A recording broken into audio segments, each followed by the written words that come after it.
미국에 처음 오자마자였습니다. 아이 넷 데리고 미국이 처음 플로리다로 왔었는데 어디가 어딘지 하나도 모를 때 2달밖에 안 되었을 때였습니다. 제가 속한 교단의 총회가 또 공교롭게 알래스카에서 있었습니다.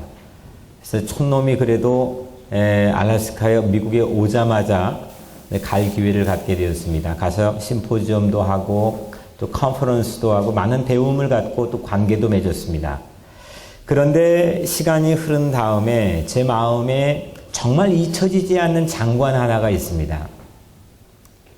그 알래스카에서 봤던 제 마음에 지금도 생생하게 제 눈에 있는 것처럼 보여지는 장관 하나의 기억은 이 강가를 거꾸로 거슬러 올라가는 어마어마한 연어떼였습니다. 진짜 연어밭입니다.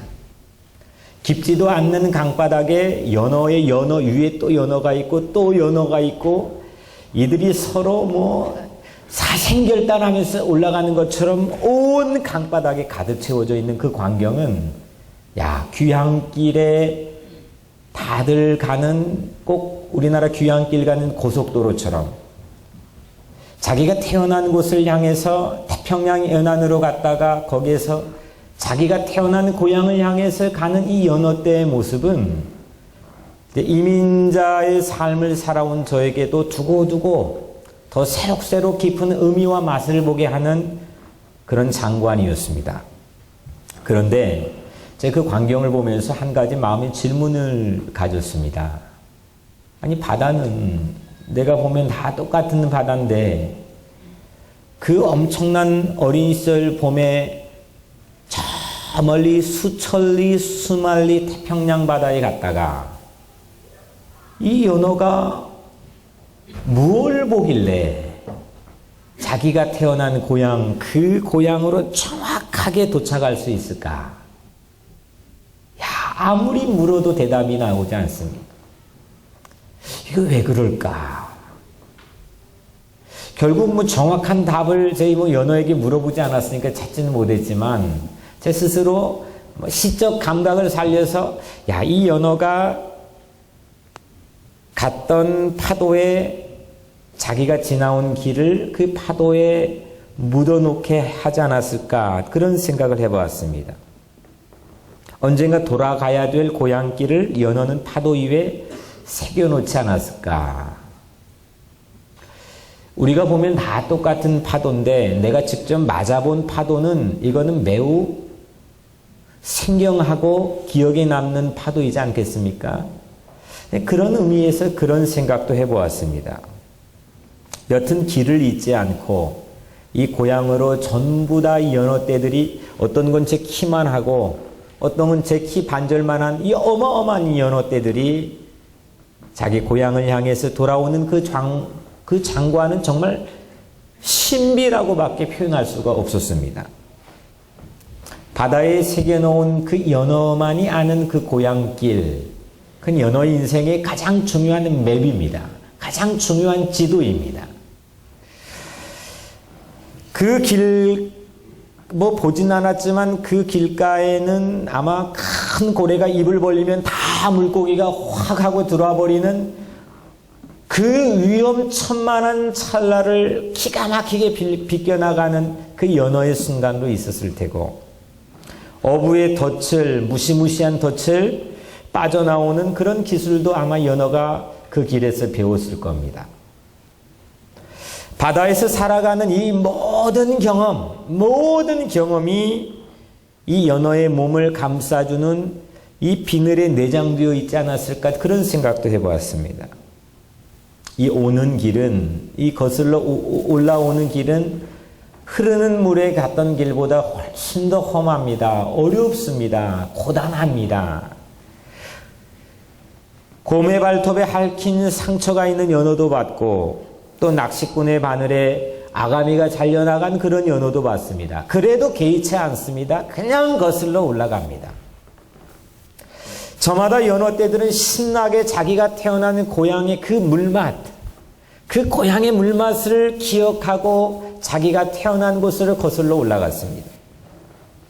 이렇게 물살을 거슬러서 고향으로 돌아오는 연어떼 같은 그런 장관이 성경에서도 제 눈에 발견이 되었습니다.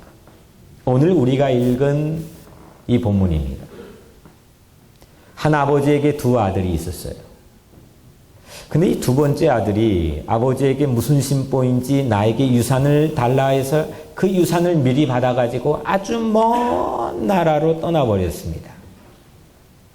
유산이라고 하는 건 아버지의 죽음을 전제로 한 재산입니다.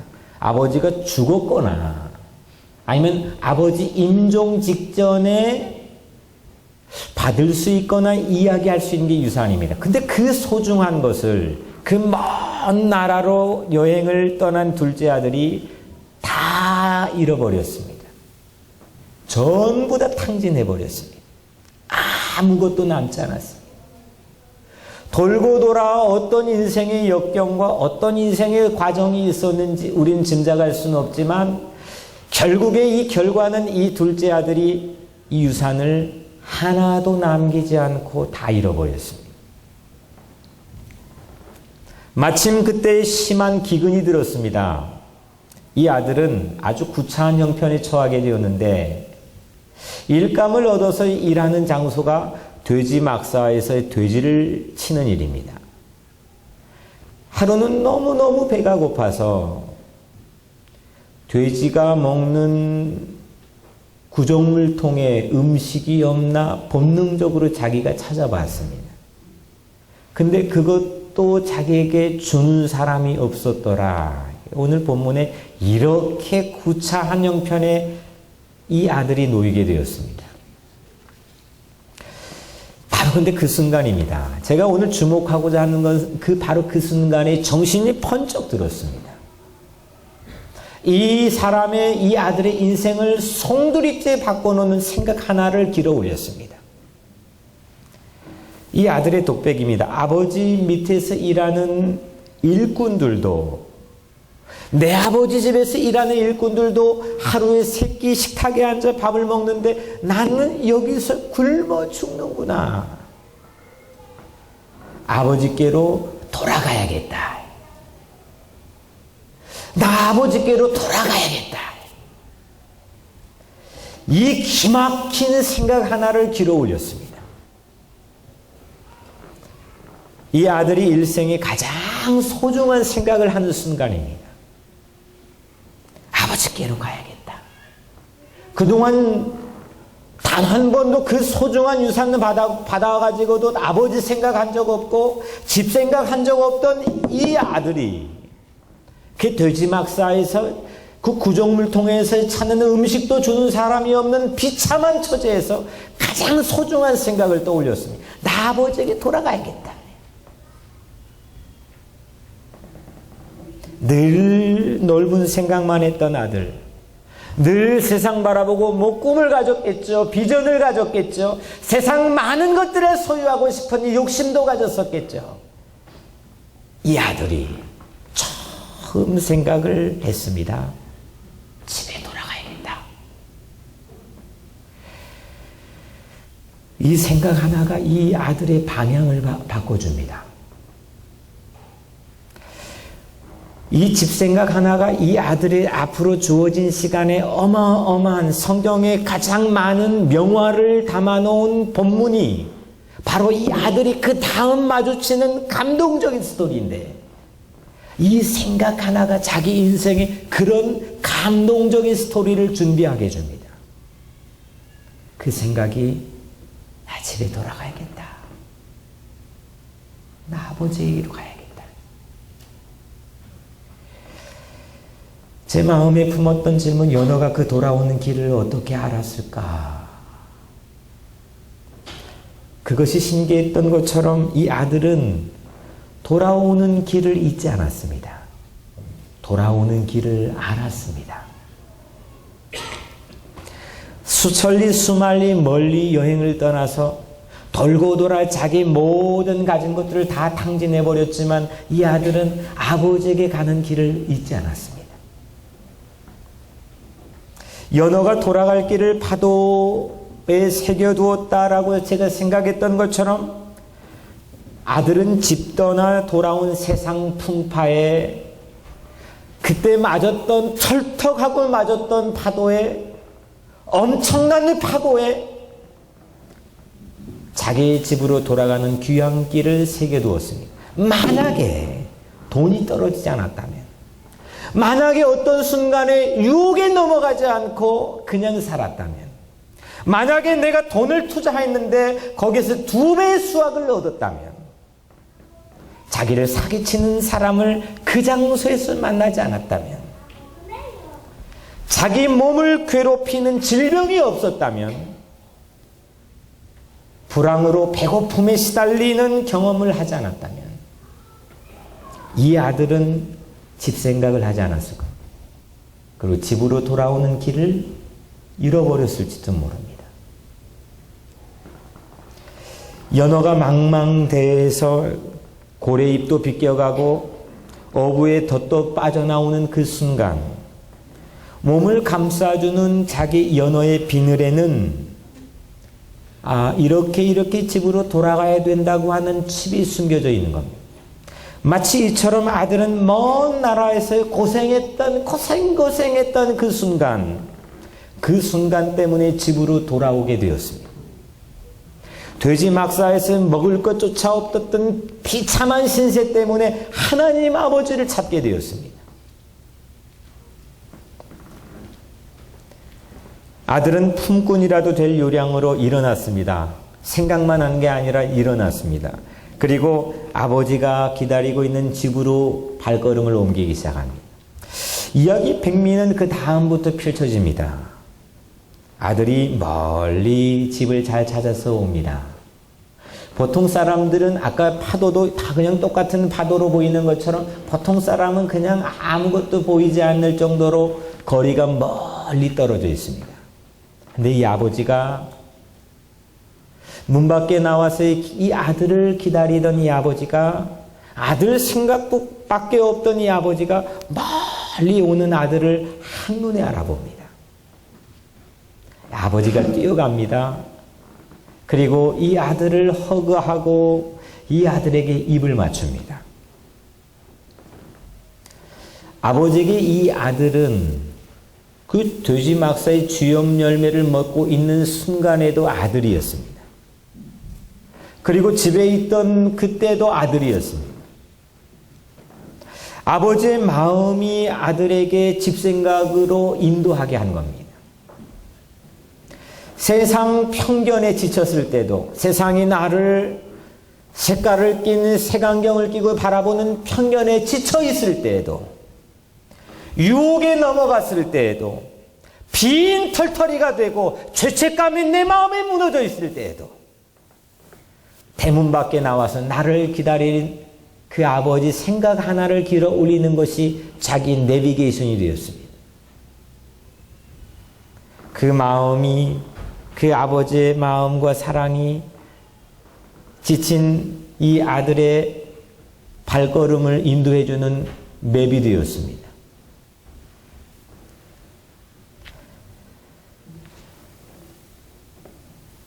나와 나를 기다리는 아버지의 마음이 이 아들에게는 집을 찾아가는 신비한 지도가 되었습니다. 고생이 배어있는 인생 비늘이, 여러분들 각자의 인생 비늘에도 그 비늘이 있겠죠.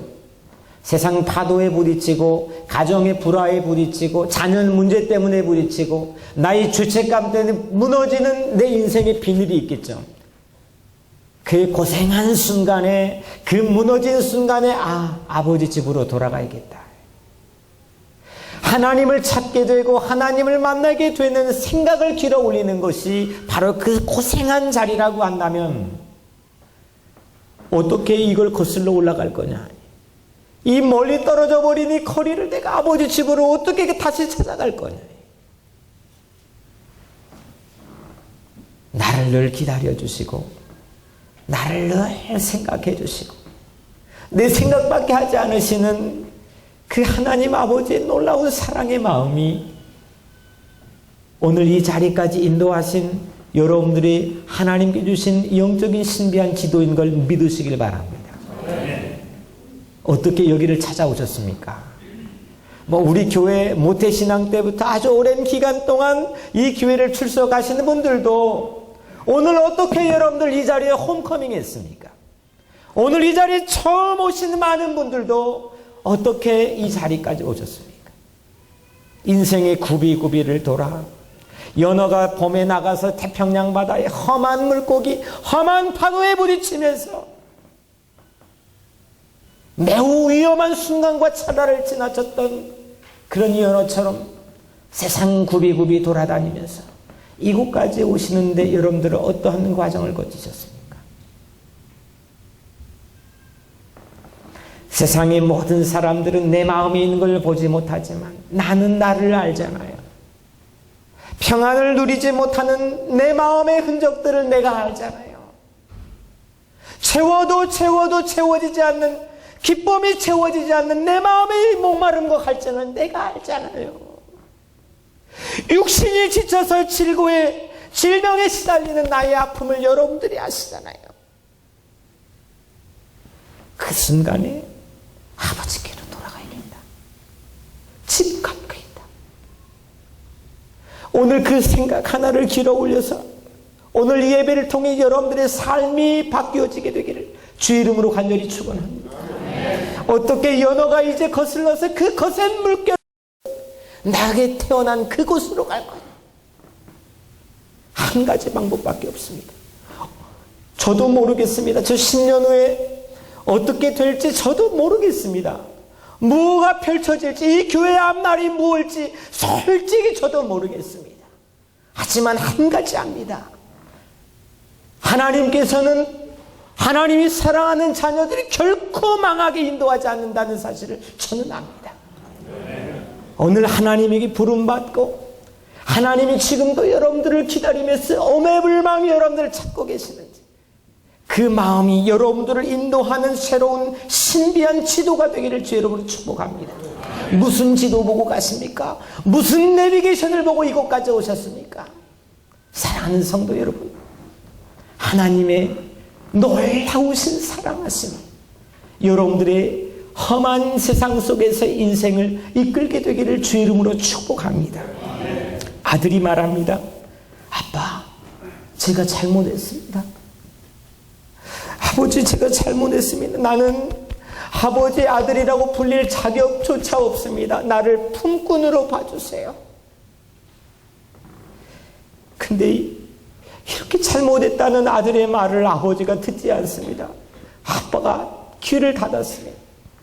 그리고 아버지는 아들에게 다가가서 누더기를 벗겨줍니다. 그리고 깨끗한 새 옷을 입혀주고, 야, 손 내봐라.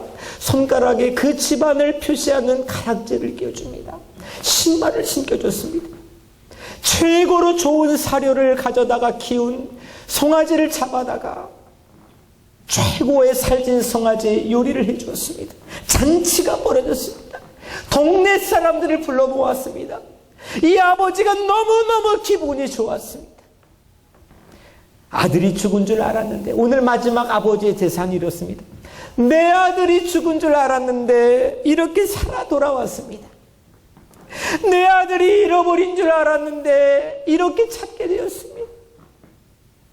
이게 아버지의 마음, 이게 여러분들을 향한 하나님 아버지의 마음.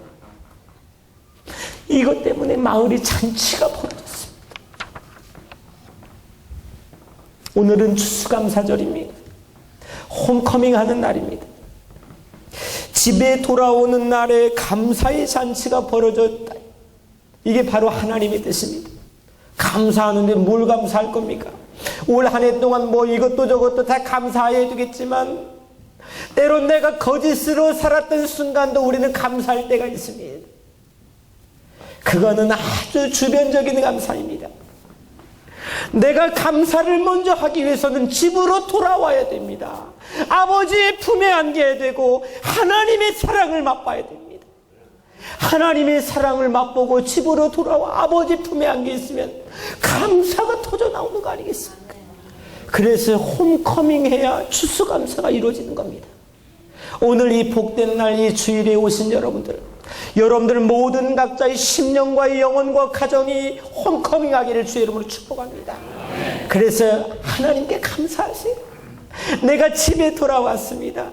내가 아버지 품에 안겼습니다. 저는 어린 시절 고아원에 살면서 돌아갈 집이 없던 순간이 있었습니다. 고아원에 나와 남의 집 과일을 시켜주면서 밥을 얻어먹어 살았는데 그것마저 여의치 않아서 학교를 끝났는데 갈 집이 없던 날들이 있었습니다. 막막했습니다. 야, 집이라고 하는 게 이런 의미구나라는 걸 뼈저리게 느꼈던 순간이 있습니다. 우리 다 이민자들이죠. 이민자들 뿌리 뽑혀 살아온 이 낯선 땅에서의 집이라고 하는 게 얼마나 소중한지 우리 알잖아요. 우리 마음엔 태생적으로 DNA가 그리움이라는 게 있습니다. 늘 고향 생각하고, 늘 어머니 생각하고, 늘 조국 생각하고, 늘 낯설고 40년을 살아도 낯선 곳이 이 이민자의 삶 아닙니까? 근데 이건 아무것도 아닙니다. 이런 그리움은 아무것도 아닙니다. 탕자처럼 내 죄와 허물로 영원히 설 집을 잃어버리는 게 문제입니다. 우리 마음의 집을 잃어버리는 게 우리 삶의 가장 큰 이슈라는 겁니다. 돼지가 먹는 구정물 속의 음식을 먹어야 되는데 이 망망대해 같은 이민자의 뉴욕의 낯선 삶에서 어디 한두 번입니까? 구정물이 꼭 돼지 막사에만 있는 겁니까? 세상에 나가보면 구정물 같은 사람을 만나야 되고, 세상에 나가면 구정물 같은 환경에 있어야 되고, 내가 일하면서도 구정물 같은 것들을 만져야 되는 그런 엄청난 세상에서 여러분들은 살다가 오늘 이 자리에 오셨습니다. 근데 여러분들은 이 집에 있으나 집 밖에 있으나 변함없이 하나님의 자녀인 걸 믿으시길 바랍니다. 고래 입에 삼켜질 그 엄청난 위기의 순간에서도, 아주 못된 그물에 걸려들 아찔한 찰나에서도 여러분들은 하나님의 아들, 딸인 걸 믿으시길 바랍니다. 돈을 잃어버렸을 때도, 영혼이 양식이 없어 세상 구정물에 손을 담글 때에도 여러분들은 변함없이 하나님의 아들, 딸인 걸 믿으시길 바랍니다. 오늘 집에 돌아와 이 아버지의 말씀을 듣고 있다는 게 이 증거 아닙니까? 집에 여러분들은 돌아왔습니다. 어떤 이유에 상관없이 이 아버지 집에 돌아와서 이 아버지의 음성을 듣고 있는 게, 내가 아버지의 자녀라고 하는 결정적인 에비던스 아닙니까? 왜 연어는 험난한 물길을 거슬러 고향으로 돌아갔습니까? 이건 사실 어리석은 질문입니다. 이건 연어의 삶의 부분입니다. 자연의 이치입니다. 우문입니다. 우리가 아버지에게 돌아가는 것은 우리에게 주어진 인생의 자연스러운 이치 아니겠습니까? 천상병의 귀천이라는 시가 생각이 납니다. 나 하늘로 돌아가리라. 아름다운 이 세상 소풍 끝내는 날 가서 아름다웠다고 말하리라. 40년, 50년 후에 이 자리에 남아있을 사람은 그다지 많지 않을 겁니다. 우리는 누구나가 차별 없이 이 세상을 끝내고 우리 하늘 고향으로 귀천하게 됩니다. 돼지 음식을 찾다가 아버지 생각했던 아들처럼 우리도 천국 생각해야 됩니다. 내 아버지의 영원한 집을 생각해야 됩니다. 그 생각을 하는 이 생각의 가장 일생의 위대한 생각을 여러분들 길어 올리시기를 주의 이름으로 축복합니다. 세상에서 아버지 집 생각하고 산 인생하고 아버지 집에 안중에도 없이 산 인생하고 이 결이 다릅니다. 아버지 집을 향해 가는 발걸음은 평화를 누립니다. 거센 물결도 거슬러서 올라갈 동기들이 있습니다. 그럴 담대한 내 믿음의 힘도 얻게 됩니다. 아버지 사랑은 우리가 집을 찾아가는 내비게이션입니다. 예수 그리스도는 그 아버지의 놀라운 사랑을 보여주시는 유일한 이정표입니다. 예수님께 십자가에 있는 못 박혀서 여러분들을 구속해 주시고 용서해 주시고 새 삶을 주신 그 놀라운 십자가는 우리 인생이 내가 태어난 곳을 향해 내 집을 향해 갈 수 있는 유일한 이정표라는 겁니다. 뉴욕 우리 교회는 수없는 인생들이 집을 찾고 쉼을 얻고 회복되어 가고 있습니다.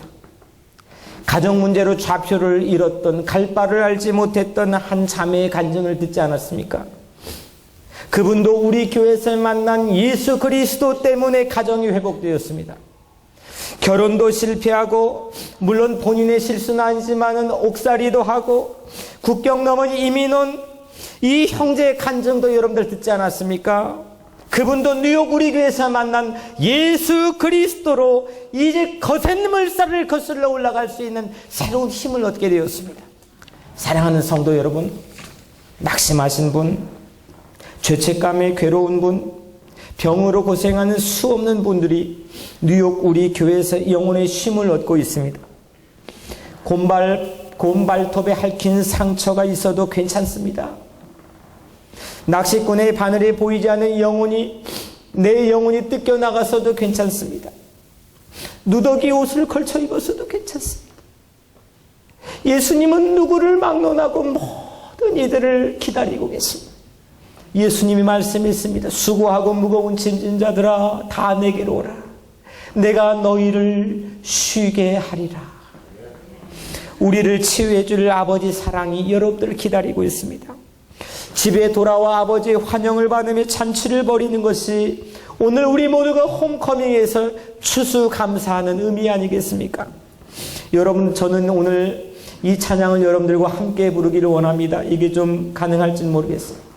이 시간 여러분들과 함께 이 찬양을 부르기를 원하는데, 아버지 당신의 마음이 있는 곳에 나의 마음이 있기를 원해요.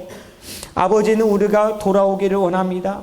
세상 모든 짐 내려놓고 돌아오기를 원합니다. 여러분들의 무거운 짐을 다 내려놓고 돌아오기를 원합니다. 아버지 당신의 눈물이 있는 곳에 나의 눈물이 꼬이기를 원합니다. 아버지가 기다리며 눈물 흘리는 곳, 아버지 내가 그곳 생각하게 해주시고, 아버지 눈물이 고인 곳에 아버지 내 눈물도 흐르게 주님 나를 붙들어 달라고. 아버지 당신이 바라보는 영혼에게 나의 두 눈이 향하기를 원해요. 오늘 우리 다 함께 이 찬양을 부르기를 원합니다. 아버지 당신의 마음이 있는 곳에